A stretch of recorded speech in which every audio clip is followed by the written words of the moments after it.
We spend a lot of time with organizations all over the world, and one of the most um, challenging areas for them is this getting specific piece. What does that mean? Even to the point of the date. The question is from Thinking Focus.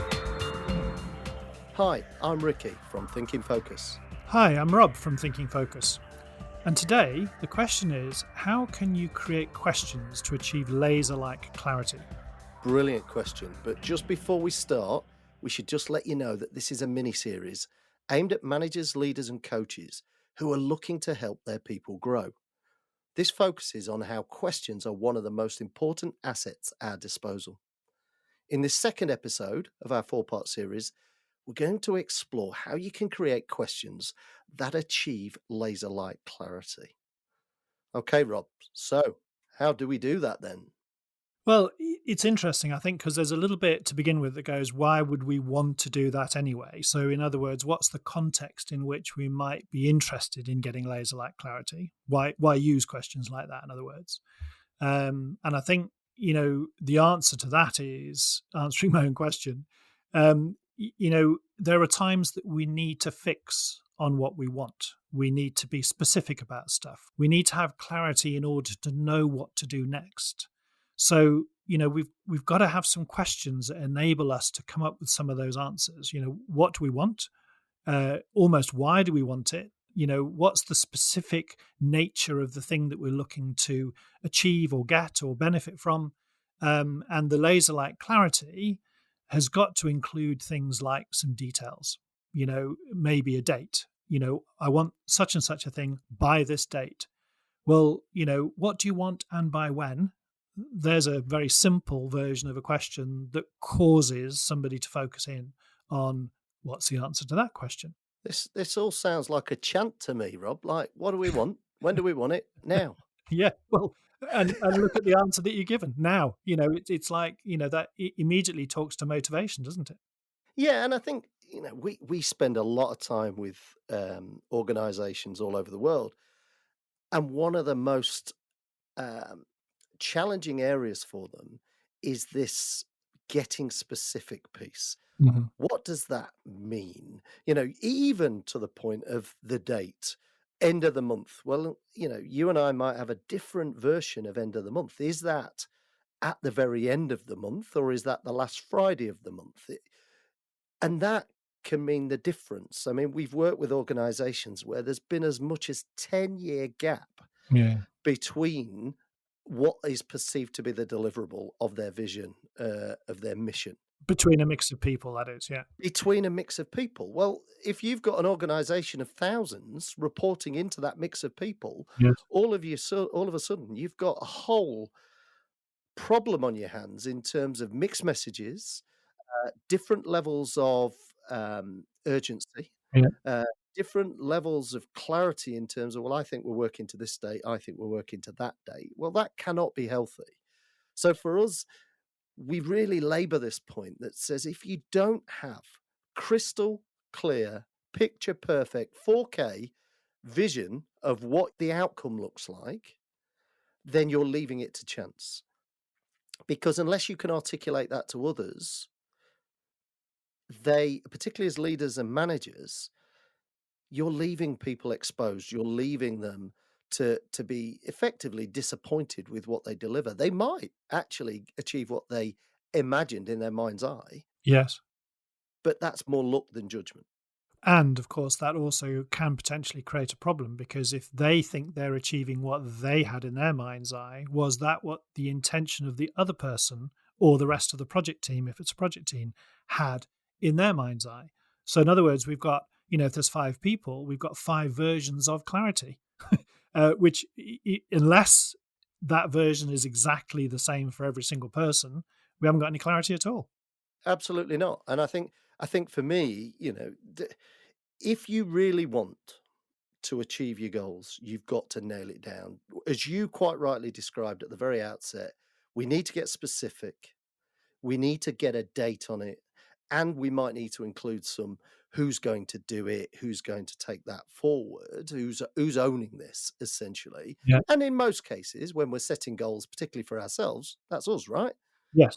But we might need, I often rely on you to do elements that either I'm not good at or you're better at, or just I don't have the time to do it all myself. Mhm. So we play that team game, but we're really clear on what we need and by when, aren't we? Yeah, absolutely. So this type of question, this creating a question for laser-like clarity, as you've intimated, great for goal defining, great for setting out if you like, an understanding around an achievement or a result, great for action planning.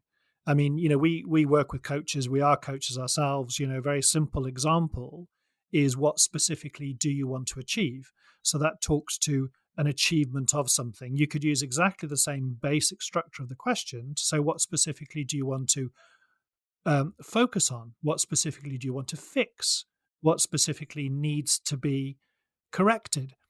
And the reason that I'm repeating myself there is because language is all important.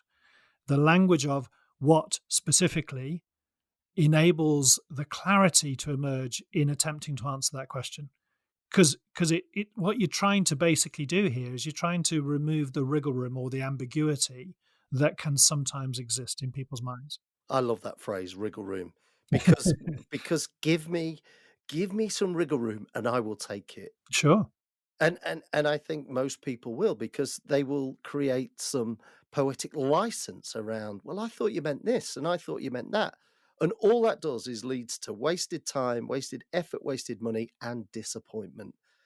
Be clear, be really clear. I mean, I love a phrase I've picked up from Brene Brown. She's a psychologist in the US. She's written a book called Dare to Lead, and it's one of my favorites. But she's got this phrase that says, clarity is kind and ambiguity is unkind. No, that's nice. So to resolve it, what she says is, paint done for me. So imagine I'm giving you a task or something to go and accomplish for me. Right. Uh-huh. She would ask, paint done for me. And that's inviting you to play back to me exactly what the successful outcome is going to look like, whether that's in terms of a finished product, a finished document, a finished report, whatever it may be. What that enables her then to do is to have the conversation where there are some differences in terms of interpretation. Right. Right. So it leaves no room for ambiguity, it achieves total clarity. Yeah. But you've got to be committed to seeing that through and asking that question, as opposed to, oh, yeah, he kind of gets it. Well, but that's the other link, isn't it? And we've discussed this on previous podcasts. In fact, we've discussed that in the first of this mini series around, well, we could say things to people, we could make statements. But one of the powerful things about a question is asking the right question, in this case for laser-like clarity, gets the paint done for me bit as a feedback loop, doesn't it? Of course. Because I could just say, oh, Ricky, I'd like you to do such and such, and maybe give you a date or an indication. And without if I said that to you and I didn't ask you a question about it, then there's so many different things that could go wrong with that, and let's just deal with the ambiguity piece, because it's ambiguous, because I haven't got your statement or your interpretation of what I'm giving to you. If I just turn that statement, that intent, into a question, it enables you as an individual to go, oh, what I want to achieve specifically, here's the date, here's the success factor or the measure, and there's the paint done for me. Because of course, if any of the answers to the question that I asked you doesn't meet with what my expectation was, perhaps in trying to share a task with you, or causes me to go, oh, hang on a second, that interpretation is not what I was expecting, then a further set of questions, can emerge, or a discussion can emerge to get that level of clarity. What do we say to our clients? We want to slow you down to speed you up. Right. And that comes from in haste, because we're under pressure, because we've got to get so much done in so little time. Mm-hmm. We kind of leap and make some assumptions and hope that the people around us are going to get it. Yeah. But the reality is you're going to do this, whether you do it up front or whether you do it at the end when they come back and have delivered something that's not quite as you expected, certainly not to the right standard, and certainly doesn't meet the deliverable that you had in your mind at the outset. Yeah. You can, of course, be lucky. Yeah. You can be lucky. It can happen where they come back and they exceed all expectations. Yes. But wouldn't it be better to go into that with a level of confidence and reassurance that what you've asked for is likely to be what you're going to be getting in terms of, the expectation that you wanted? Well, and for me, what's built into that is also an insurance policy, because by asking a question and not making an assumption that the person knows or is going to do something in a particular way, the answers that you get causes you to have the insurance policy ticked off to go, great, I've now got the assurance that I was looking for that you do know what you're doing. But equally could be much further than that, because you're having a response, a feedback from somebody in answer to the question that basically that takes it to another level. Go, oh wow, I hadn't even thought about that. I was just trying to find out if you could do task X, task Y to a particular level. But by asking you the question, you've responded to me in such a way that I go, oh, yes, there's that other element that I hadn't even thought about. So, for me, there's a built-in insurance policy in the questioning as well. And I think your insurance policy is a really important point, because we're not suggesting for a minute that anybody would push a task out and leave it to the end. I would certainly hope not, because that's... Have you not seen that before? I've seen that before. That's playing the game of chance to the extreme. Yeah. But even at the point of review, so you might lose a day, you might lose a week, you might lose a month, depending on the size and scale of the project.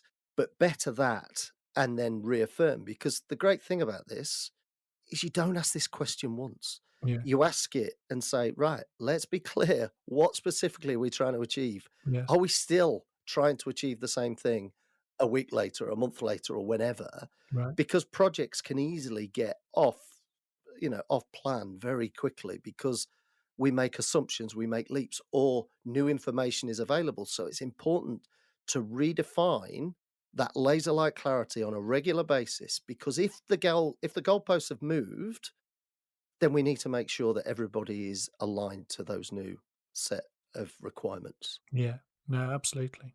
I think that sort of basically covers it for the laser-like clarity piece, perhaps with just one addition, which is to notice the language that we use in questions like this, because the language is very definite language. What specifically will you do? What specifically do you want to do?